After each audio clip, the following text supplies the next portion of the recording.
You found it. Your home for the best content on your favorite team, the Fighting Tigers of LSU.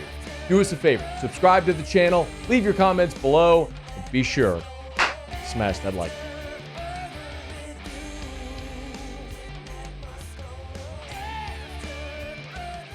Sat here on Friday before LSU Nichols. We went through our what to watch, and the number one thing on the list I told you was stay healthy. A year ago, LSU played Army, and you lost your best cornerback in that game, Zy Alexander, to a torn ACL. And unfortunately for LSU, they were unable to achieve that one directive of staying healthy. There were a lot of injuries. Kyron Lacey got banged up with a back injury. Jordan Allen went down, been battling a little bit of turf toe. And the most significant, of course, is that you've now lost Jacobian Guillory for the season to a ruptured Achilles, something Brian Kelly confirmed on Monday. You know, we've lost him for the year. He's going into surgery right now with an Achilles tendon rupture. Look, he was a stalwart for us.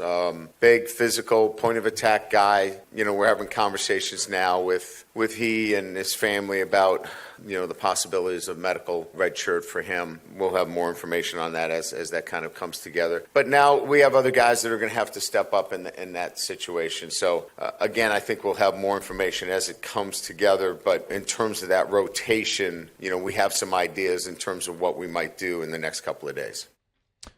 Before the season started, our guy Hunt Palmer, host of our midday show here, and also our editor in Louisiana and our LSU writer over at LouisianaSports.net, Hunt organized a station survey and asked everybody on the station, Hester, T-Bob, me, Muse, Paul, everybody around here, Hanny, Ott, who's the most indispensable player on the team? And you got a lot of Will Campbell and Harold Perkins, and I just disagreed with that.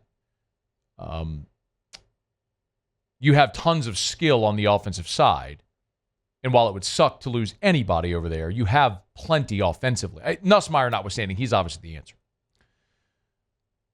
The answer that I gave is the same answer that Jacob Hester gave, and it's the player you lost on Saturday. In this station survey at LouisianaSports.net, Hester wrote, I know you normally wouldn't hear a defensive tackle being picked in a category like this, but as we all know, it's probably the thinnest position group on the team.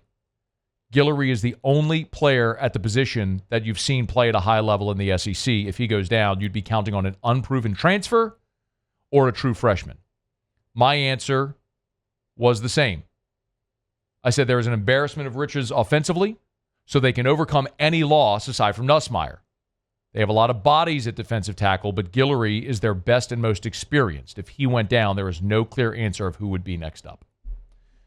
So it's not something that I'm just saying today after this injury. It's the same answer Hester and I gave before the season, and now in a matter of 5 days, you've lost both John Emery, who against USC was your best running back, and Jacobian Guillory, who has been your best, most veteran, most talented interior defensive lineman, two positions where you are paper thin, and now you've lost your best player at both those positions. Look, Guillory, the stat box doesn't pop right now, the stat sheet. He's got one tackle in 2 games. But Pro Football Focus has Guillory rated as your highest graded defensive tackle through 2 games. There's a lot to be said for eating up blocks, forcing the action away from you, and freeing up linebackers to make plays. Guillory's your best guy. And now you lost him. You know, you have a lot of bodies there. You know, and Brian Kelly talked about today Monday when he was asked about it, like how they replaced Jacobian Guillory.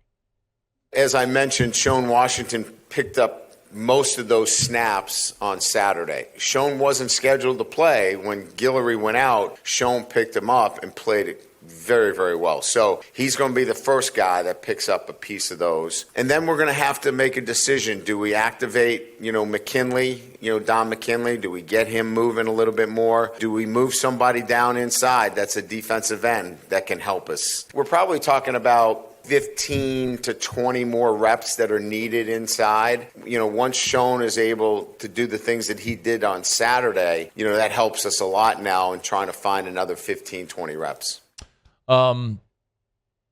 Just with what Brian Kelly said there, the two interesting pieces are, does someone kick inside, and then talking about Don McKinley as well. The player that would make the most sense to kick inside is probably Paris Shand, because we've seen Paris Shand do that in certain pass rush instances where they've moved, where you've had Savion Jones and Deshaun Womack at end, or if you have Swinson and Womack at end and you can kick Jones and Shand inside. Like, we've seen that in pass rush situations. If you're talking about 15 reps, 20 reps, there are other reps in that situation where you could take Savion Jones and kick him inside, but Shand and Jones would be the best candidates for guys that would kick inside. You're not moving Savion Jones from defensive end. He's been so good and so disruptive at that spot. But if you're trying to steal 3 to 5 reps in a game where maybe it's a third down or an obvious situation, you could do that, maybe go with a little more speed. But Paris Shand is probably the most obvious guy to kick down.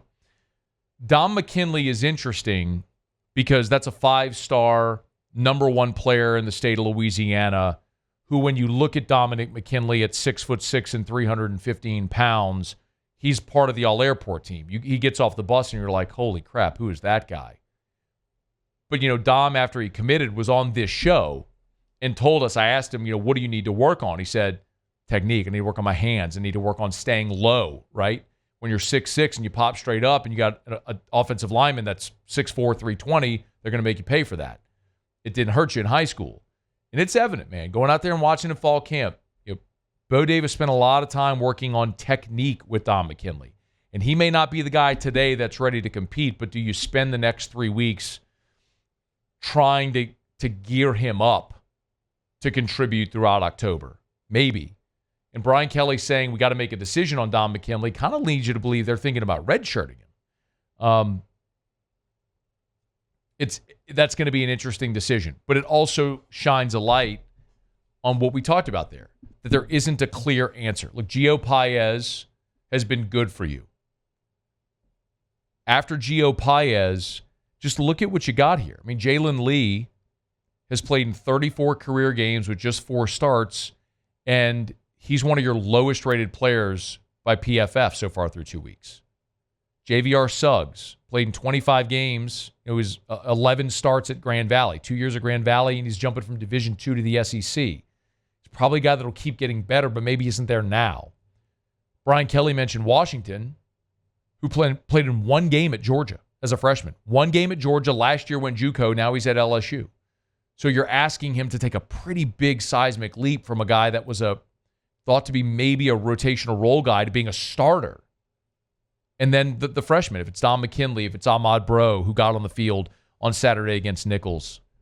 Kimo Makaneoli is another guy, again, a converted offensive lineman. But it only further illustrates the point that why Jacobian Guillory was so critical to this team. Not only is he your best guy at the position, you just don't have options after him. Just look 2 years ago. The first game, the first series defensively of 2022, you lost Mason Smith. And at that point, Mason Smith was your best guy. Make no mistake. Fall camp in 2022, Mason Smith wasn't just your best defensive lineman. He was your best player on the team through that fall camp. Tears his ACL.